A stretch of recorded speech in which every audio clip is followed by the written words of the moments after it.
Welcome back, everyone, for another episode of Scruffy Nerf Herders. Thank you for coming back by. Make sure to hit that subscribe and like, and enjoy. What's up, everybody, and welcome back to another episode of Scruffy Nerf Herders. It's your main man, Boogie Bills, coming back at you with Melgar from Melgar Media. How you doing, my man? What is up, man? I have missed these streams with you, my dear friend. Fuck yeah. Right out the gate, happy belated. This guy just turned Wookiee 2001. Yeah, I'm old. Recently. I'm so old. It's ridiculous. I'm literally Aged. turning to Palpatine dust right in front of our very eyes without even using Force lightning. Yeah, It's incredible. Yeah. It's incredible, bro. So what are you thinking of the show so far? Come on, I'm loving give me it, your hot dude. take. I'm really loving it. There's a couple of points that I really like. I like the inner workings of both sides, getting to see the grittier side of the rebellion that we saw in Rogue One. But one of my more favorite parts too is also seeing the ISB and some of those inner workings, how much they are interacting with the private security, so to speak, and what they do there, and just all that. It's so cool for me, my man. The mall cops is kind of how I saw it. Paul Blart, mall cops. I was like, interacting who with are real these? cops. But how cool of figurines are those going to be, or would have been too, as a kid? Like, those are the ones that you really want, like the guards on Coruscant. I mean, not on Coruscant, on Bisbin. Man, those were the hot takes. The back Cloud when we City were, guards. Yeah. Those were hot ones. You know, the dude with the mustache. They were just like, where did this guy come from? It'd be sick. The heat. Yeah. I mean, I got to say, being spoiled as we are for the rich history of Star Wars that we've been able to watch and cover and grow up with, and even with the long break in between before Disney took over, you hunger for it, but then when you're watching, you're like, I need explosions and Star Wars, and I need to see Jedis and all this, like a sprinkling of Michael Bay, just boom, pow, explosion. Exactly that little style. weird star explosion thing that he does in the background always. Yeah, you kind of fiend for that.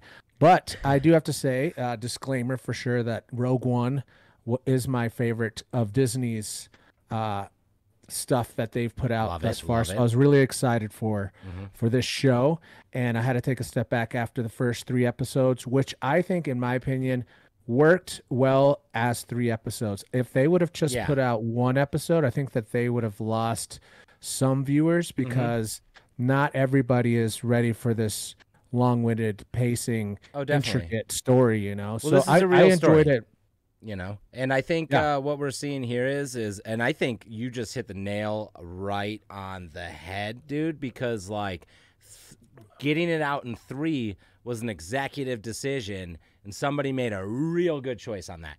Somebody could have been like, this isn't good for our bottom line. Let's stretch it out over here. Content every week. Let's build it up. But instead, they're like, let's get this out in 3. And that sets the tone, because that beautiful build of the story is what makes that nitty gritty, that integral part of us being on the ground floor of this rebellion. And I love that. I not to cut you off, but that's like one of my favorite things about this, because I see really great decisions being made from the Star Wars brass on the Star Wars universe, and I'm getting so excited, especially after seeing some of these Easter eggs that we've seen for the future and what's upcoming, because it seems like we're in really good hands right now. Yeah, I have to agree, and I think that with this, someone has stepped up to the plate and said, "Hey, listen, Kathleen, and the rest of you guys.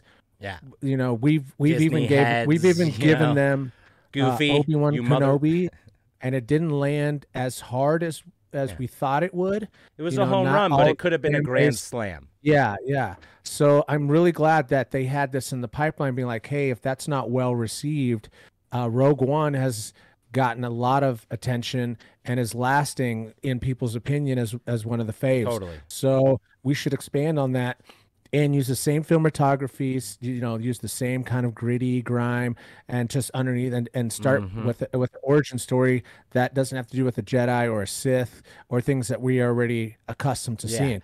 So in that realm, I'm like, yes, I'm all about that, and I love how the actor himself, he's like, I'm not going to play this role after this. Yeah. That's how much this story means to him. He's going to do this Diego job. Luna, right? Yeah. So it's like he's incredible. I think. Thanks again, everyone, for dropping by. Please make sure to hit the subscribe and like, and get on over to Melgar Media's channel, link down below, and make sure to catch part 2. Kisses, everyone. Love you. Peace.